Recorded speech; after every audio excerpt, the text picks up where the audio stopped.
যা করার আমি করে দিয়েছি, এবার তোমরা দয়া করে বাঁচাও। এমনটাই হয়তো ইব্রাহিম জাদরান বললেন তার সতীর্থদের। চ্যাম্পিয়ন্স ট্রফিতে টিকে থাকতে হলে ইংল্যান্ডকে হারাতেই হবে আফগানদের, আর সেই জন্য ব্যাটিং এ দারুণ কিছু করতে হতো, একটা উড়ন্ত সূচনা এনে দিতে হতো ইব্রাহিম জাদরানদের। সে কাজটাই করে দিয়েছেন ইব্রাহিম। শুরুতে 3 উইকেট হারিয়ে বিপাকে পড়েছিল আফগানিস্তান, কিন্তু সেখান থেকে দলের ইনিংসকে প্রায় একা হাতেই টেনেছেন ইব্রাহিম। শতক হাঁকিয়েছেন তিনি।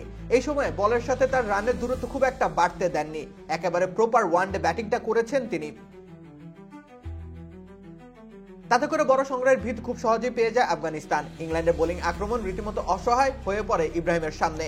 তিনি জানেন তার দলের স্পিনাররা, বিশেষ করে লেগ স্পিনাররা বিশ্ব সেরা।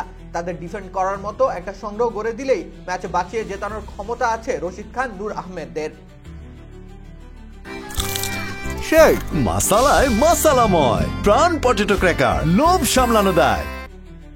তাই তো জাদরান হাতও জড়ো করে অনুরোধ করলেন। সেঞ্চুরি হাঁকিয়ে তিনি ড্রেসিং রুমের দিকে তাকিয়ে হাত ঘুরিয়ে লেগ স্পিনারদের নজর কাড়লেন। এরপর হাত জড়ো করে অনুরোধ করলেন, যেন তিনি বলতে চাইলেন, ভাই আমি আমার কাজটা করেছি, এবার প্লিজ তোমরা ম্যাচটা জেতাও।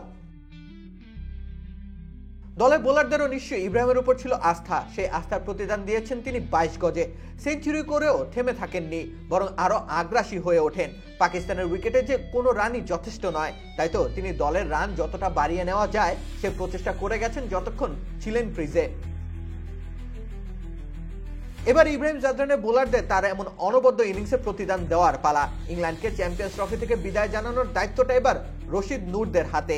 তারা কি পারবেন জাদরানের মতোই জ্বলে উঠতে? রাকিব হোসেন রুম্মান, খেলা ৭১।